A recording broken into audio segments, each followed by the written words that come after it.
ముందుగా ఏటీవీ న్యూస్కు స్వాగతం. కామారెడ్డి జిల్లా లింగంపేట మండలం సెట్టిపల్లి గ్రామంలో భూభారతి అవగాహన సదస్సులో పాల్గొన్న రెవెన్యూ శాఖ మంత్రి పొంగులేటి శ్రీనివాస్, ఎమ్మెల్యే మదనమోహన్ రావు, జహీరాబాద్ ఎంపీ సురేష్ షట్కర్.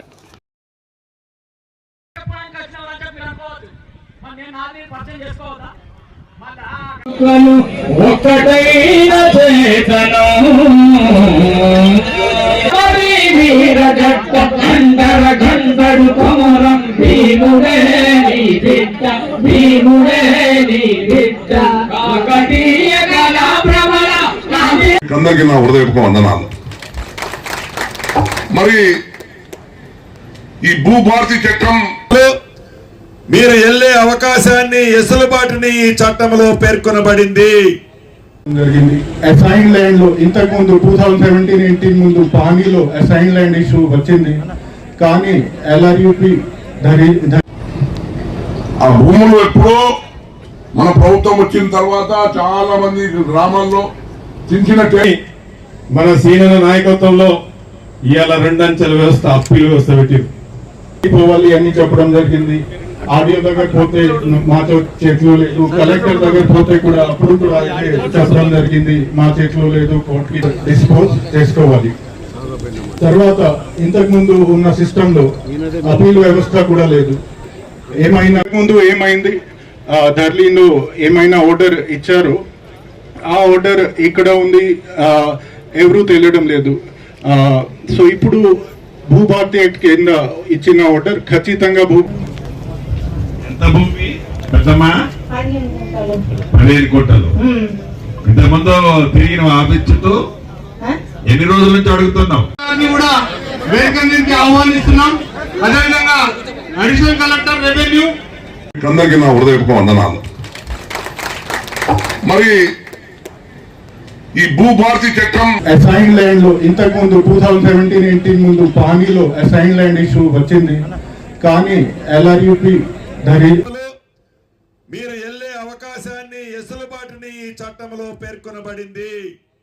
మన కార్యకర్తలకు పెద్దలకు కోరేది ఏంటంటే దయచేసి అందరూ నిశ్శబ్దంగా కూర్చుంటే వాళ్ళ దుఃఖం కన్నీటి దుఃఖం మందు డబ్బా పట్టకపోయి ఆఫీసుల ముంగట ఎంఆర్ఓ ఆఫీస్ ముంగట కూర్చుంటే వాళ్ళకు అదే పాపం వాడిని పట్టకపోయి వాళ్ళ వికృతిగా మారిపోవడం ఎవరు చేసుకున్న పాపం అది. ఇలా పోయిన ప్రభుత్వంలో ఏం చేద్దామంటే మీకు డైరెక్షన్ ఇస్తాం. రాలేదు సార్, ఎందుకంటే ఆ సర్వే నంబర్ లో 56 ఎకరాలు మాత్రమే ఉంది. కోరుకుంటున్నాను. అదేవిధంగా అడిషనల్ కలెక్టర్ గారు మెమంటోని మన ఎమ్మెల్యే గారికి ఇవ్వాలి. ఎంత భూమి పెద్దమ్మా 15 కోట్ల. ఇంతకుముందు తిరిగిన ఆపించుతూ ఎన్ని రోజుల నుంచి అడుగుతున్నాం? ఇక సార్ ఎన్ని రోజుల నుంచి కాదు, ఇప్పుడు అడుగుతున్నాను. ఇప్పుడు 2 సంవత్సరాలు చేసి పెడతారు. ఎవరి దగ్గరే పోవక్కర్లేదు, మీది పని అయిపోతుంది. చేసి పెడతారు కరెక్ట్ గా.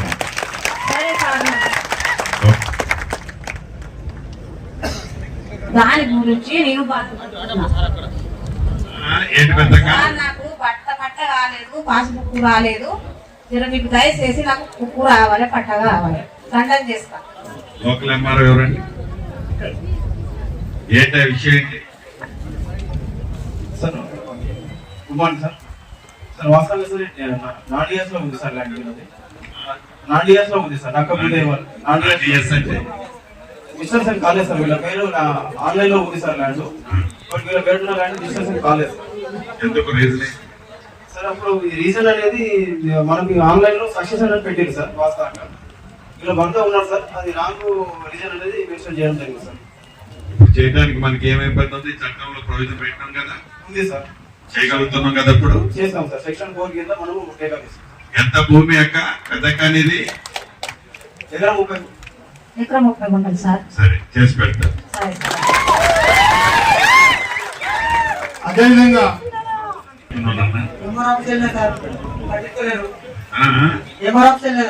పట్టించుకోలేరు.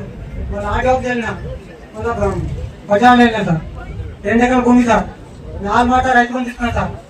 మళ్ళా తర్వాత భూమి కట్టించలేదు సార్. మళ్ళీ ఎకర భూమి ఏమో డిఎస్సీ బయట పెడుతుంది, ఎకర భూమి పెడుతుంది ఆన్లైన్ అసలు. ఏంటి ఎంఆర్ఓ గారు ఈ ఊరేనా మీది? రైట్ సార్ పట్టాదారు పేరు సార్ కేదావత్ దేవి సింగ్ సార్, అమృత్ సింగ్ సార్, తినే సార్ పట్టాదారు సార్. ల్యాండ్ వచ్చేసి 346 నెంబర్ సార్, ఎకరం భూమి సార్. యాక్చువల్గా సార్ వీళ్ళ ఫాదర్ పేరు ఇంతకు ముందు సాదాబాయి కింద పట్టా అయింది సార్. పట్టైన భూమి 2 సార్లు రైతు బంధు కూడా తీసుకున్నారు సార్. బట్ రీజన్ వచ్చేసి సక్సెషన్ కింద మళ్ళీ రీజన్ పెట్టేసి నాన్ డిఎస్ లో పెట్టారు సార్. ఆ రీజన్ అనేది కరెక్ట్ లేదు సార్. అది 2 ఎకరాలు అంటున్నాడు, నువ్వు ఎకరం అంటున్నావు. డిఫరెన్స్ ఎందుకు వచ్చింది? ఇంకో నెంబర్ కూడా ఉంది sir, 2 number same position. Yes sir, ఇప్పుడు చేయగలుగుతున్నాం కదా చట్టంతో ప్రకారం. చేసి పెట్టండి. ఆడియో ఆర్డర్ పైన ఏమైనా సంతృప్తి లేకపోతే కలెక్టర్ గారికి అప్పీల్ చేయాలి. కలెక్టర్ ఆర్డర్ పైన అభ్యంతరాలు ఉంటే అప్పుడు ల్యాండ్ ట్రైబ్యునల్ కూడా ఒక స్టేట్ లెవెల్లో వస్తుంది. సో హైకోర్టు, సివిల్ కోర్ట్ లో తిరగకుండా రెవెన్యూ వ్యవస్థ, ఈ రెవెన్యూ కోర్ట్స్ లోనే మాక్సిమం డిస్ప్యూట్స్ ఇక్కడ పరిష్కారం జరుగుతుంది. సో మీకు చాలా ఇప్పుడు డబ్బులు ఖర్చు పెట్టి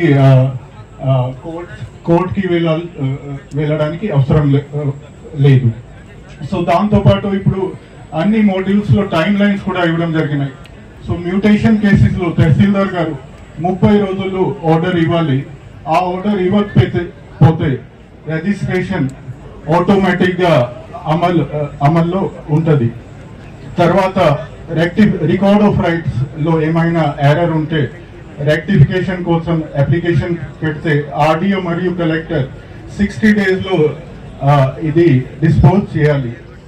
సిమిలర్లీ అదే విధంగా దీంతో పాటు ఈ ఇచ్చిన ఆర్డర్ ఇప్పుడు భూభారతి పోర్టల్లో ఖచ్చితంగా అప్లోడ్ చేయాల్సి వస్తుంది. ఇంతకుముందు ఏమైంది, ఢిల్లీలో ఏమైనా ఆర్డర్ ఇచ్చారు, ఆ ఆర్డర్ ఇక్కడ ఉంది, ఎవరూ తెలియడం లేదు. సో ఇప్పుడు భూభారతి కింద ఇచ్చిన ఆర్డర్ ఖచ్చితంగా భూభారతి పోర్టల్లో అప్లోడ్ చేయాలి. అందరికి కనిపిస్తుంది. తర్వాత దీంతో పాటు అప్లికెంట్ అండ్ అఫెక్టెడ్ పార్టీస్ ని కూడా ఈ ఆర్డర్ ఖచ్చితంగా సర్వ్ చేయాల్సి వస్తుంది. భూధార్ తర్వాత మ్యాప్స్. సో ఇది ఒక కొత్త వ్యవస్థ వస్తుంది. జస్ట్ అందరి దగ్గర ఆధార్ కార్డు ఉంది. సో ఇప్పుడు మీ దగ్గర భూమి ఉంటే, పట్టాదారు ఉంటే మీకు ఒక యూనిక్ నంబర్ భూధార్ వస్తుంది. దాంతో పాటు మ్యాప్స్ ప్రొవిజన్ కూడా ఇవ్వడం జరిగింది.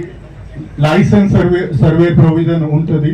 లైసెన్స్ సర్వేకి అప్లికేషన్ పెడితే వాళ్ళు మీ భూమి సర్వే చేస్తారు. జియో రెఫరెన్సింగ్ తో పాటు లాటిట్యూడ్, లాంగిట్యూడ్, అక్షాంశ, రేఖాంశ ఇస్తారు. అండ్ ఈ డీటెయిల్స్ ఈ భూధార్ కార్డ్ లో ఉంటాయి. ఇది ఒక చాలా నూతన వ్యవస్థ వస్తుంది, దేశంలో ఫస్ట్ టైం వస్తుంది. తర్వాత ఇంకొకటి నూతన వ్యవస్థ లీగల్ ఎయిడ్. ఇప్పుడు అందరి కోసం సమాజంలో బలహీన వర్గాలు ఉంటారు, వాళ్ళ కోసం ఇప్పుడు ప్రభుత్వం ఒక మంచి వ్యవస్థ తీసుకువస్తుంది. ఉచిత వాళ్ళకు కోర్ట్స్ లో, రెవెన్యూ కోర్ట్స్ లో ఇది ఆర్గ్యుమెంట్ చేయడానికి ఇప్పుడు అడ్వకేట్ తో పాటు లీగల్ ఎయిడ్ కూడా ఇస్తారు. ఇప్పుడు గౌరవ రెవెన్యూ శాఖ మంత్రి వర్యులు భూభారతి రెవెన్యూ సదస్సుల కోసం రాష్ట్రంలో 4 మండల్స్ పైలట్ ప్రాజెక్ట్ గా తీసుకోవడం జరిగింది. ఈ పైలట్ ప్రాజెక్ట్ కోసం మన జిల్లాలో అయితే లింగంపేట మండలం సెలెక్ట్ అవ్వడం చాలా సంతోషంగా ఉంది. లింగంపేట మండలంలో 2 వారాల నుండి రెవెన్యూ టీమ్స్ వేసి ప్రతి రెవెన్యూ విలేజ్ లో రెవెన్యూ సదస్సులు నిర్వహించడం జరిగింది. రైతులు భూ సమస్యలు అన్ని అప్లికేషన్ ఫార్మాట్ లో తీసుకోవడం జరిగింది.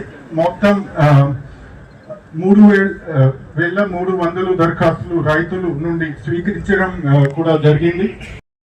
ఇక రైతు బాబు మా పేరు మీద మళ్ళా చేసి సార్ అంటే ఈ ధరణి చట్టం అని కేసీఆర్ గారు ఆనాడున్న జమీందారులకు లాభం కోసం మరి ఈ ధరణి చట్టం తెచ్చి రాష్ట్రంలో ఉన్న చాలా చిన్న సన్నకారు రైతులకు నేను అనుకున్న గత 10 సంవత్సరాలు పడ్డ వాళ్ళ కష్టాలు చూస్తుంటే కన్నీటి అందులో నీళ్ళు వస్తాయి. మరి అటువంటి చట్టాన్ని, ఒక దుర్మార్గపు చట్టాన్ని ఈరోజు మా సీనన్న ఆధ్వర్యంలో మరి తొందర పడలేదు.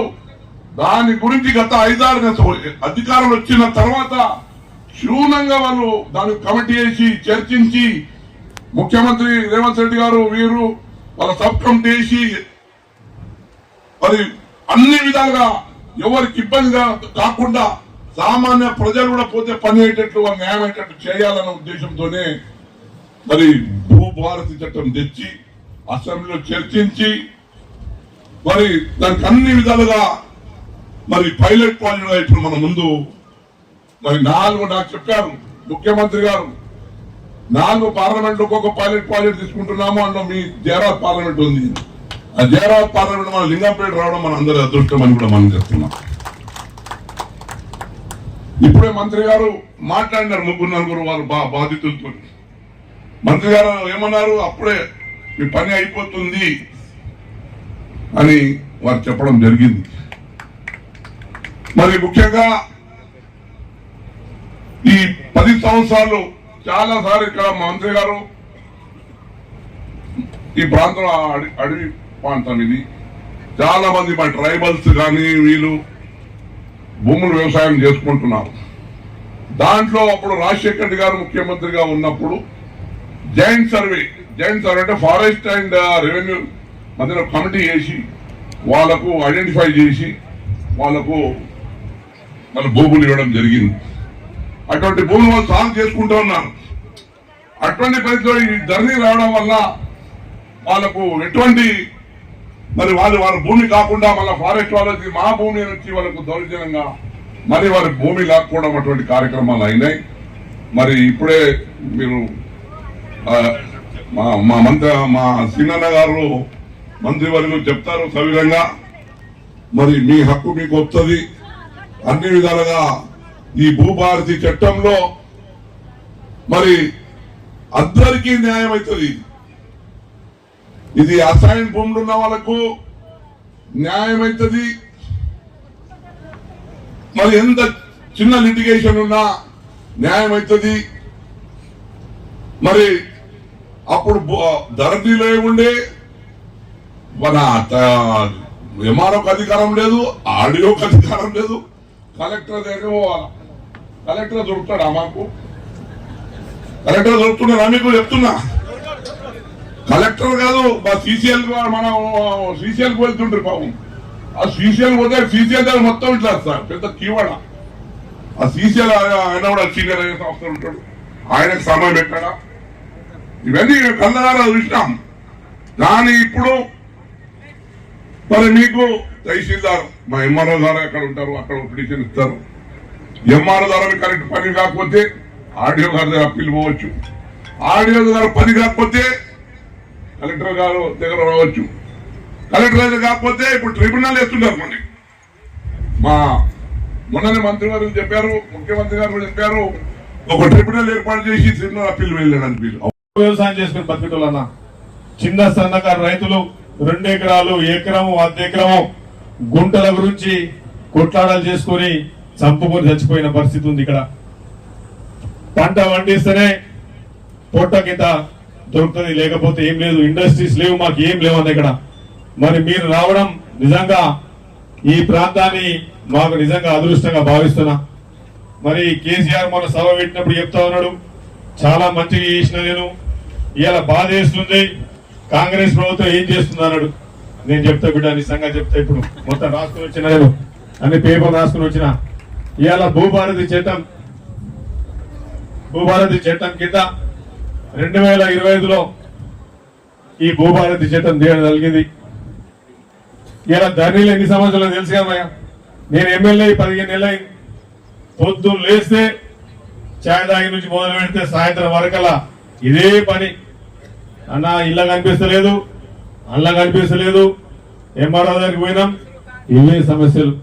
చిన్న గరీబులు లేడీస్ కూడా ఇలా ఊర్లలో పోతే కాగితాలు పట్టుకొని వస్తారు. మన అయ్యపల్లి గోపాల్ నాడు గోపాల్ కథ ఎప్పటి నుంచో నడుస్తున్నది, పార్టీలో తిరుగుతున్నాడు. ఇవాళ కూడా సమస్య తీర్తలేదు. ఇట్లాంటి పరిస్థితి ధర్నీ ఉండే. ఇలా ధర్నీ ఎందుకు పెట్టినా? కోట్లు సంపాదించడానికి ధర్నీ పెట్టిరు. ఏమనంటే అలా ధర్నీలో కనిపించదు, లెక్క కనిపించదు, పుస్తకాలు కనిపించవు. అలా పోతే పాస్బుక్లు రావు. పాస్బుక్లు వస్తే ఏదో అంటారు పార్ట్ బి అంట. అదేం పార్ట్ బి మొన్న మనకేమైతే ఏం అర్థం కాలే. మనం ఉన్నది తీసుకుపోయి గ్రామాల్లో రికార్డులో తీసుకుపోయి కేసీఆర్ ఏం చేసిండు, అని లెక్కిచ్చిండు. ఏమనంటే ఇళ్ళలో కనిపిస్తే అలా కనిపించదు, అలా కనిపిస్తే ఇళ్ళ కనిపించదు. ఈ మాడ్యూల్ అట ఎవరికి తెలియాలి? మాడ్యూల్ ఓ TM30 అంటాడు, ఓ TM31 అంటాడు, ఒక TM15 అంటాడు. ఇట్లాంటి పరిస్థితుల 3 మాడ్యూల్ నుంచి స్టార్ట్ చేసి 33 మాడ్యూల్ చేసిరు.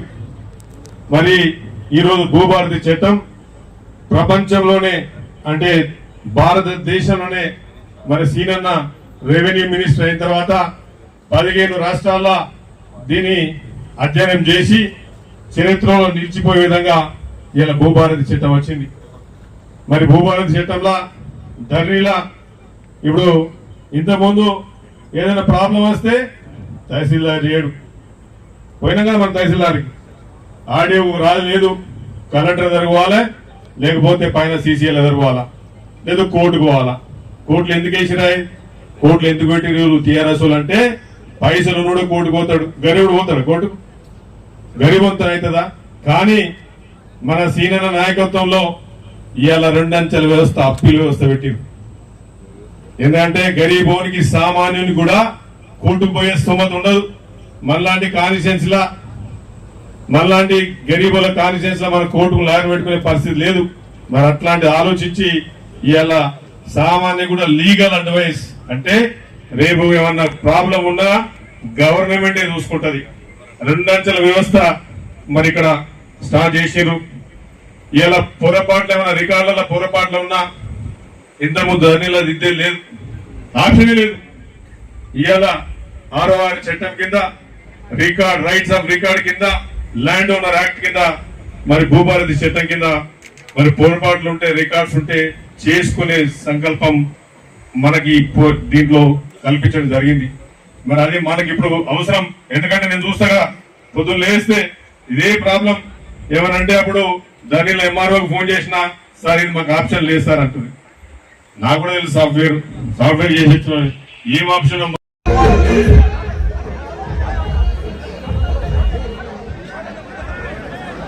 తెలంగాణ రాష్ట్ర ప్రభుత్వం భూభారతి 2025 భూభారతి హక్కుల రికార్డు 6వ చట్టం 2025 ఈ యొక్క సమావేశానికి విచ్చేస్తున్న మన ఆనరబుల్ ఎమ్మెల్యే గారు మదన్మోహన్ రావు గారు, అదేవిధంగా ముఖ్య అతిథి శ్రీనివాస్ రెడ్డి గారు, వారిని సాధారణంగా వేదిక మీదకి ఆహ్వానిస్తున్నాం. మన జైరాబాద్ ఎంపీ గారు సురేష్ కుమార్ శెట్కర్ గారు, వారిని కూడా వేదిక మీదకి సాధారణంగా ఆహ్వానిస్తున్నాం. మన కలెక్టర్ గారిని కూడా సాధారణంగా వేదిక మీదకి ఆహ్వానిస్తున్నాం సార్. మరియు AMC chairman Venkataramareddy Sadashiva Nagar, AMC chairman Sankhya Nayak గారిని వేదిక మీదకి ఆహ్వానిస్తున్నాం. బండారి పరమేశ్వర్ గాంధారి మండల్ AMC చైర్మన్ గారిని వేదిక మీదకి ఆహ్వానిస్తున్నాం. మరియు MD ఇర్షాద్ గారు CDC చైర్మన్ గారిని కూడా వేదిక మీదకి ఆహ్వానిస్తున్నాం. అదేవిధంగా అడిషనల్ కలెక్టర్ రెవెన్యూ మరియు సబ్ కలెక్టర్ గారిని కూడా వేదిక మీదకి ఆహ్వానిస్తున్నాం. దయచేసి నేను మన కార్యకర్తలకు పెద్దలకు కోరేది ఏంటంటే దయచేసి అందరూ నిశ్శబ్దం. మన మంత్రి గారిని, గౌరవనీయులు మంత్రి గారిని